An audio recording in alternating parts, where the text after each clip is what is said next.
Hello everyone. आज के video को समझिए। कुंडली को बेसिकली समझने के लिए, चाहे आप एस्ट्रोलॉजर हैं या नहीं, इतने सारे वीडियोस होते हैं यूट्यूब पे, इंस्टा पे। आप कैसे जानेंगे कि आपकी कुंडली है कौन सी? और जो लोग इंक्लूडिंग मी सब ये बात करते हैं कि आप इस घर में ये गोचर कर रहा है, उस घर में मंगल आएगा, यहाँ पे शनि आएगा तो ये होगा, पर आपको कैसे पता चलेगा कि वो घर कौन सा है? तो आज हम बात करेंगे कुछ बेसिक प्रिंसिपल्स ऑफ एस्ट्रोलॉजी की। जैसे कि आपकी जो कुंडली होती है उसमें 12 हाउसेस या 12 घर होते हैं। ये होता है फर्स्ट हाउस। जो कुंडली के बीचों बीच ये वाला होता है, इसको बोलते हैं फर्स्ट हाउस। यहां पे आपका नंबर 1 से लेकर 12 तक कोई भी नंबर हो सकता है। तो वो जो नंबर लिखा होगा वो आपका असेंडेंट होगा, यानी कि वो आपका लग्न होगा। अभी सिर्फ ये समझिए कि 12 घर कौन से हैं। ये है घर पहला, पहला घर, जिसको आपका लग्न का घर भी कहते हैं।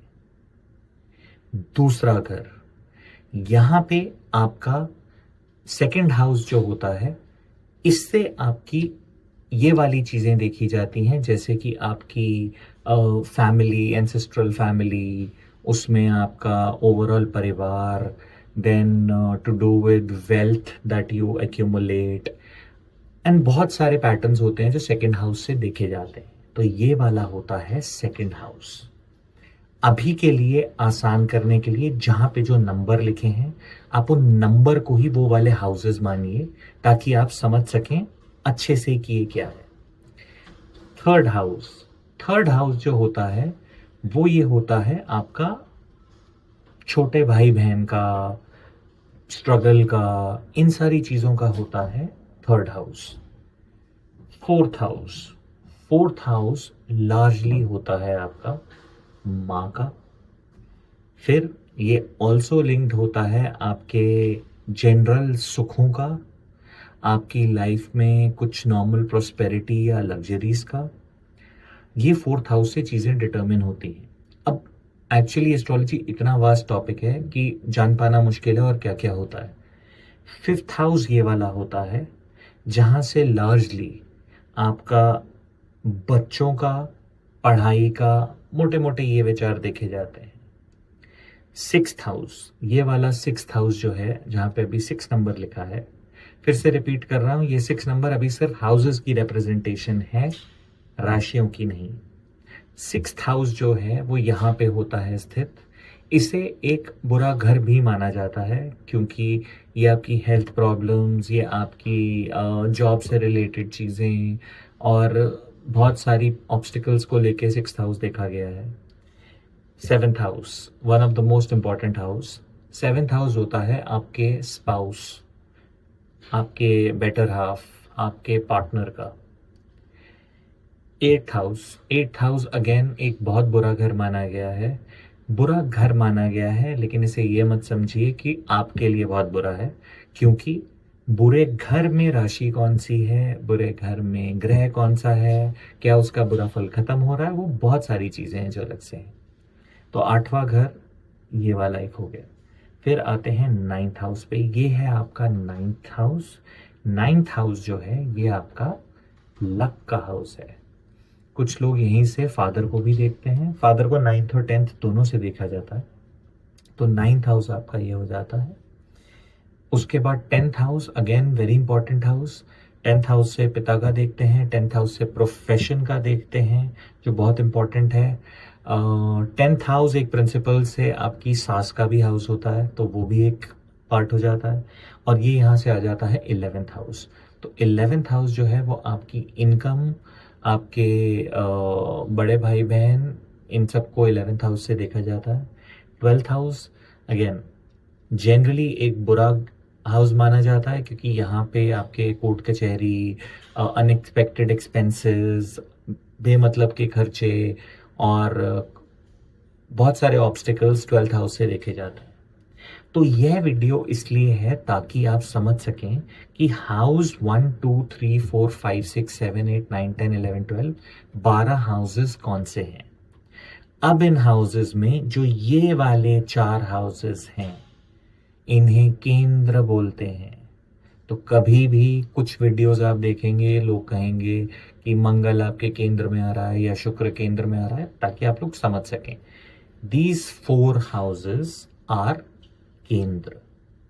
Then त्रिकोण। त्रिकोण इज सिंपल ट्राइंगल। तो ट्राइंगल ये वाला जो बनता है आपका, हाउस नंबर 1, 5 and 9 आर त्रिकोण। हाउस नंबर 1, 4, 7, 10 आर केंद्र। तो जनरली ये वाले जो 6 हाउसेस हैं, ये अच्छे हाउसेस माने गए हैं, वेरी गुड हाउसेस। 6, 8 और 12 खराब हाउसेस माने गए हैं। और इसके बाद आपका बचा है 2, 3 और 11। तो 2, 3 और 11 जो है वो लार्जली आप ये कह सकते हैं इनडिफरेंट कैटेगरी में डाले गए हैं, जिसमें इनकी भी रैंकिंग देखी जाए तो 11th is better, followed by 3 and then 2। इस तरीके से हम हाउसेस को देखते हैं। थोड़ा सा यहां पे एक एग्जाम्पल लेते हैं कि जब आप कुंडली देखें तो ये नंबर से कंफ्यूज ना हो जाए। ये नंबर सिर्फ आपको दिखाने के लिए कि हाउसेस कैसे हैं। एंड अगर आपने नोट किया हो, ये हाउसेस मूव करते हैं एंटी क्लॉकवाइज डायरेक्शन में।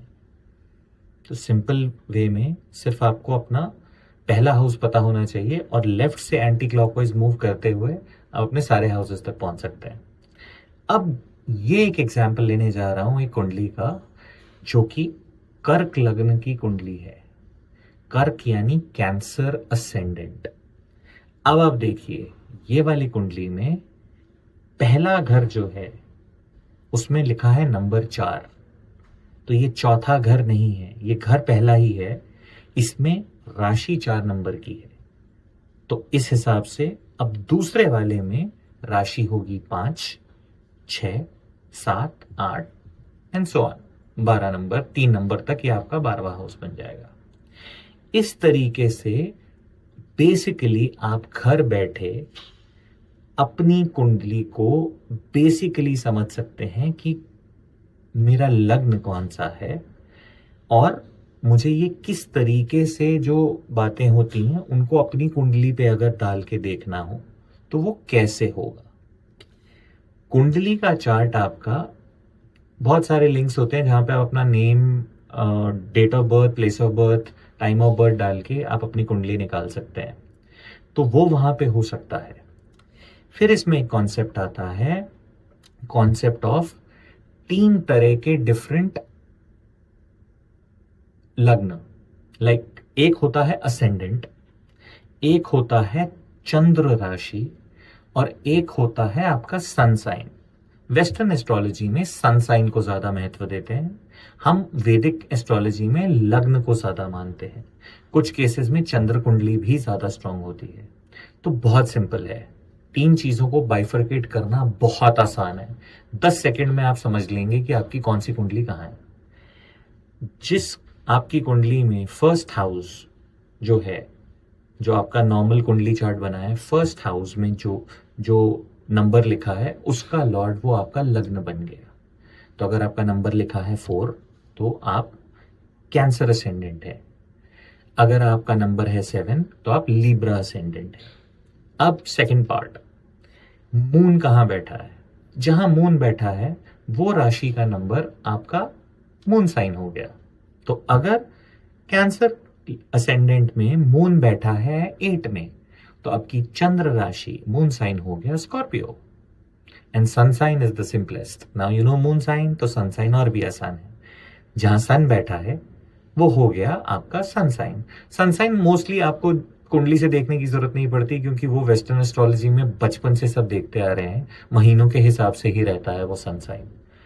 तो इस तरीके से आप बेसिक अपनी कुंडली को देख सकते हैं। मैं इस तरीके के कुछ और सिंप्लीफाइंग वीडियोस भी बनाऊंगा। एक और लंबा वीडियो बनाऊंगा जो इसी का एक्सटेंशन होगा, ताकि किसी को अगर ये सीखना भी है तो देख के आराम से समझ सके। अगर ये पसंद आया हो तो सब्सक्राइब जरूर कर लें, ताकि जब अगले वीडियो आए तो आप समझ सकें।